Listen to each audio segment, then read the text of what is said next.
Deputy CM Pawan Kalyan Kakinada జిల్లా పర్యటన రెండో రోజు కొనసాగుతోంది. కలెక్టరేట్లో జిల్లా అధికారులతో పవన్ కళ్యాణ్ సమీక్ష నిర్వహిస్తున్నారు. మొదట పంచాయతీ శాఖ అధికారులు, ఆ తర్వాత జలవనరుల శాఖ అధికారులతో వరుస రివ్యూలు చేయబోతున్నారు. మరోవైపు అటవీ శాఖ అధికారులతో కూడా పవన్ సమీక్ష నిర్వహించబోతున్నారు. జిల్లాలో రహదారుల పరిస్థితిపై కూడా డిప్యూటీ సీఎం పవన్ కళ్యాణ్ ఆరా తీయనున్నారు. ఇప్పటికే వరుస సమీక్షలు, సమావేశాలతో పవన్ కళ్యాణ్ గతంలో జరిగిన అవకతవకలపై ఆరా తీస్తున్నారు. ఈ సమీక్షలో కూడా పవన్ కళ్యాణ్ పలు విషయాలపై ఆరా తీయనున్నట్టు తెలుస్తోంది. ఇక మధ్యాహ్నం 2 గంటల వరకు జిల్లా ఉన్నతాధికారులతో సమావేశాలు పూర్తి చేసుకుని తిరిగి చేబ్రాలోని తన నివాసానికి వెళ్లబోతున్నారు జనసేనాని. ఇక అక్కడ జనసేన ఎంపీలు, ఎమ్మెల్యేలతో పవన్ కళ్యాణ్ భేటీ కాబోతున్నారు.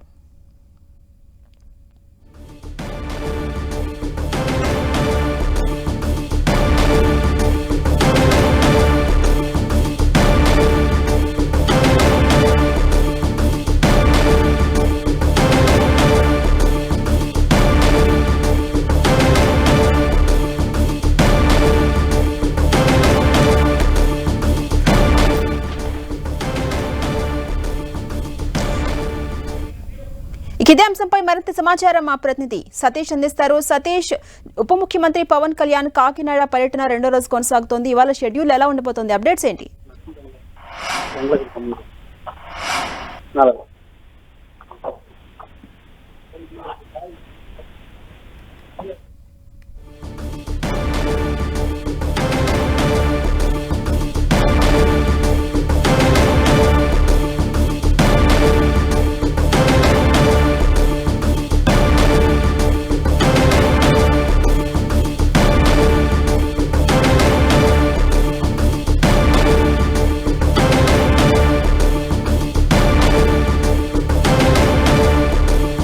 డిప్యూటీ సీఎం పవన్ కళ్యాణ్ కాకినాడ జిల్లా పర్యటన రెండో రోజు కొనసాగుతోంది. కలెక్టరేట్లో జిల్లా అధికారులతో పవన్ కళ్యాణ్ సమీక్ష నిర్వహిస్తున్నారు. మొదట పంచాయతీ శాఖ అధికారులు, ఆ తర్వాత జలవనరుల శాఖ అధికారులతో వరుస రివ్యూలు చేయనున్నారు. మరోవైపు అటవీ శాఖ అధికారులతో కూడా పవన్ కళ్యాణ్ సమీక్ష సమావేశం నిర్వహించబోతున్నారు. జిల్లాలో రహదారుల పరిస్థితిపై కూడా డిప్యూటీ సీఎం పవన్ కళ్యాణ్ ఆరా తీయబోతున్నారు. ఇప్పటికే వరుసగా సమీక్షలు, సమావేశాలతో పవన్ కళ్యాణ్ గతంలో జరిగిన అవకతవకలపై ఆరా తీస్తున్నారు. ఈ సమీక్షలో కూడా పవన్ కళ్యాణ్ పలు కీలక విషయాలపై ఆరా తీయబోతున్నట్టుగా తెలుస్తోంది.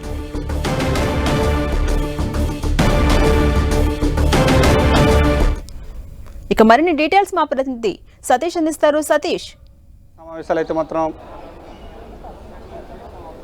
Jhansi Rani AP deputy CM Pawan Kalyan సమీక్షా సమావేశాలు అయితే కాకినాడ జిల్లా కలెక్టర్ కార్యాలయంలో ప్రారంభమయ్యాయని చెప్పుకోవచ్చు. అయితే దీనికి సంబంధించి అటవీ శాఖ అధికారులు, అదేవిధంగా జలవనరుల శాఖ అధికారులు, పంచాయతీ శాఖ అధికారులు, ఈ 3 శాఖలకు సంబంధించి ఉన్నతాధికారులతో సమీక్షలు అయితే నిర్వహిస్తున్నారు. ఈ కార్యక్రమానికి కాకినాడ జిల్లా కాకినాడ సిటీ రూరల్ ఎమ్మెల్యేతో పాటు పెద్దాపురం ఎమ్మెల్యే కూడా హాజరయ్యారు. వాళ్ళతో పాటు అంటే ఉమ్మడి తూర్పుగోదావరి జిల్లా జడ్పీ చైర్మన్ కూడా విపర్తి వేణుగోపాల్ కూడా హాజరైనట్టయితే మాత్రం తెలుస్తుంది. పూర్తి స్థాయిలో అంటే ఈ శాఖలకు సంబంధించి అనుబంధ సంస్థల ఉన్నతాధికారులందరూ కూడా ఇప్పటికే జిల్లా కలెక్టర్ కార్యాలయానికి అయితే చేరుకుని సమీక్షా సమావేశం కూడా ప్రారంభమైందని చెప్పుకోవచ్చు. అయితే పంచాయతీరాజ్ శాఖకు సంబంధించి అంటే రూరల్ ఏరియాలో పారిశుద్ధ్యం కానీ, డ్రైనేజీ వ్యవస్థ కానీ, లేకపోతే రహదారులు కానీ, తాగునీటి సమస్య, ఇలాంటి పలు అంశాలను అయితే మాత్రం ప్రస్తావించనున్నారు. ఏ విధంగా జరుగుతున్నాయి, అసలు రూరల్ ఏరియాలో ప్రజలు పడుతున్న ఇబ్బందులపై పలు అంశాలు అయితే మాత్రం పవన్ కళ్యాణ్ సమీక్షా సమావేశం అయితే మాత్రం నిర్వహించనున్నారని కూడా మనం చెప్పుకోవచ్చు. అయితే కేంద్ర ప్రభుత్వానికి సంబంధించి జల జీవన్ మిషన్ ద్వారా తాగునీటి ప్రతి ఒక్కరికి కూడా, ప్రతి ఇంటికి కూడా తాగునీటి అందించే విధంగా జల జీవన్ మిషన్ ఏ విధంగా ముందుకు సాగుతుంది, గత ప్రభుత్వంలో ఎంతవరకు ఈ జల జీవన్ మిషన్ ద్వారా తాగునీటి అందుబాటులోకి తీసుకొచ్చారు, ప్రస్తుతం ఎటువంటి పరిస్థితులు ఉన్నాయి, దాన్ని మనం ఏ విధంగా మెరుగుపరచాలి, ప్రతి ఒక్కరికి కూడా, ప్రతి ఇంటికి కూడా జల జీవన్ మిషన్ ద్వారా తాగునీటిని అయితే మాత్రం అందించాలి. అదేవిధంగా ప్రస్తుతం మనం చూసుకుంటే కనుక పారిశుద్ధ్య సమస్య అయితే మాత్రం తీవ్రంగా ఉంది. పారిశుద్ధ్య సమస్యను నివారించడానికి ఎటువంటి చర్యలు తీసుకోవాలి, దాంతోపాటు రహదారులు కూడా ఇబ్బందులు అయితే మాత్రం ఉన్నాయి. దాంతోపాటు ప్రస్తుతం చూసుకుంటే కనుక అటవీ శాఖ ఉన్నతాధికారులతో కూడా కీలక వ్యాఖ్యలు అయితే మాత్రం చేస్తారని చెప్పి కొంత సమాచారం అయితే అందుతుంది. ఎందుకంటే కాకినాడ జిల్లాలో మడ అడవులకు సంబంధించి పెద్ద రాద్ధాంతమే జరిగింది, పెద్ద వివాదం కూడా జరిగింది. కోర్టులకు కూడా వెళ్ళి దానిపై పోరాటాలు కూడా ప్రస్తుత ఎమ్మెల్యే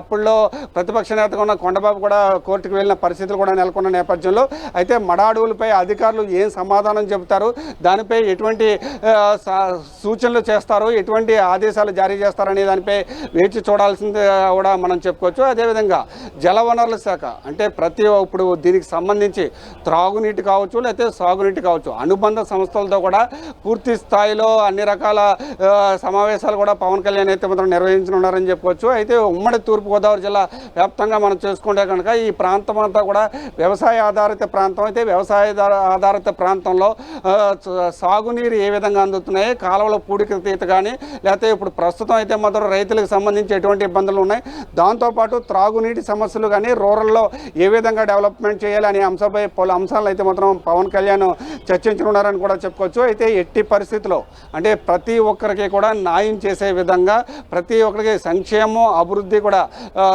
అందరికీ కూడా అందే విధంగా అడుగులు వేస్తామని చెప్పి ఇప్పటికే పవన్ కళ్యాణ్ కూడా చెప్పడం జరిగింది. అదే అంశానికి సంబంధించి ఈ రోజైతే మాత్రం కాకినాడ కలెక్టర్ కార్యాలయంలో జిల్లా వ్యాప్తంగా అంటే ఇప్పుడు 4 ఎమ్మెల్యేలు అయితే మాత్రం ఈ సమావేశానికి అయితే మాత్రం హాజరయ్యారు. నియోజకవర్గంలో ఎటువంటి పరిస్థితులు ఉన్నాయి, ఎటువంటి సమస్యలు ప్రజలు ఎదుర్కొంటున్నారో ఆ సమస్యల్ని ఏ విధంగా తీర్చాలనే అంశంపై డిప్యూటీ సీఎం పవన్ కళ్యాణ్ దృష్టి కూడా తేవనున్నారని చెప్పవచ్చు. వాళ్ళతో పాటు కాకినాడ ఎంపీ ఉదయ్ శ్రీనివాస్ కూడా సమావేశంలో పాల్గొనడంతో పూర్తి స్థాయిలో కాకినాడ జిల్లాకు సంబంధించి అన్ని రకాల సమస్యలపై ఈరోజు డిప్యూటీ సీఎం పవన్ కళ్యాణ్ అయితే మాత్రం సమీక్షా సమావేశాలు నిర్వహించి దాని ద్వారా అంటే సలహాలు కావచ్చు, సూచనలు కావచ్చు, అధికారులు పనితీరుపై కూడా ఎటువంటి చర్యలు తీసుకోవాలనే దానిపై కూడా ఆదేశాలు కూడా జారీ చేసే అవకాశం కూడా ఉంది. ఇదే సమావేశంలో జిల్లా కలెక్టర్లతో పాటు జేసీ కూడా ఉండడంతో ప్రతి సమస్యని ఎక్కడికక్కడ సాల్వ్ చేసే విధంగా అడుగులు వేస్తానని చెప్పి పవన్ కళ్యాణ్ కూడా చెప్పడం జరిగింది. ఏదేమైనప్పటికీ కూడా ఇప్పుడు ప్రస్తుతం చూసుకుంటే కనుక పంచాయతీ శాఖ, అటవీ శాఖ, అదేవిధంగా మనం చూసుకుంటే కనుక దీనికి సంబంధించి అంటే ఈ 3 శాఖలకు సంబంధించి రివ్యూ సమావేశం అయిన తర్వాత అంటే జిల్లా వ్యాప్తంగా కూడా రహదారులు, భవనాలకు సంబంధించి రహదారుల పరిస్థితులపై కూడా పూర్తి స్థాయిలో సమీక్షలు కూడా నిర్వహించి రహదారులు వేయాలంటే ఎంత బడ్జెట్ వరకు అయ్యే అవకాశం ఉంటుంది, దాన్ని ఏ స్థాయిలో పునరుద్ధరించాలి, మనం ఇప్పుడు అర్జెంటుగా అంటే పైలట్ ప్రాజెక్టుగా కూడా రాష్ట్ర ప్రభుత్వం అయితే మాత్రం రాష్ట్ర వ్యాప్తంగా రహదారులు వేసే దిశగా అడుగులు వేస్తుంది. అదే నేపథ్యంలో జిల్లా వ్యాప్తంగా ఎటువంటి రహదారులు ఉన్నాయి, ఆ రహదారులకు సంబంధించి ఎంత బడ్జెట్ అవుతుంది అనే అంశాలు కూడా ప్రస్తావించే అవకాశం కూడా ఉందని కూడా మనం చెప్పుకోవచ్చు జాన్సీర్ అని. ఏదేమైనప్పటికీ కూడా ఈ సమావేశం అయితే మాత్రం ప్రారంభమై సుమారుగా అరగంట సమయం అయితే పడుతుంది. ఈ సమావేశం 2 గంటల వరకు కూడా జరిగే అవకాశం ఉంది. అంటే ఈ సమీక్షా సమావేశం అనంతరం కూడా ఏ అంశాలు పొందుపరిచారు, ఏ అంశాలు మాట్లాడారు, ఏ చర్యలు తీసుకోబోతున్నారు అనే అంశం మీడియా ముందుకు వచ్చి కూడా డిప్యూటీ సీఎం పవన్ కళ్యాణ్ కూడా మాట్లాడే అవకాశం కూడా ఉందని చెప్పొచ్చు. అనంతరం ఇక్కడి నుంచి రోడ్డు మార్గంలో చేబ్రోలు తన నివాసానికి అయితే చేరుకుని స్థానిక జనసేనకు సంబంధించి ఎంపీ ఎమ్మెల్యేలతో కూడా సమావేశమై అంటే ప్రజల్లోకి ఏ విధంగా వెళ్ళాలి అనే సూచనలు కూడా చేసే అవకాశం కూడా ఉందని కూడా మనం చెప్పుకోవచ్చు Jhansi. Right, thank you Satish.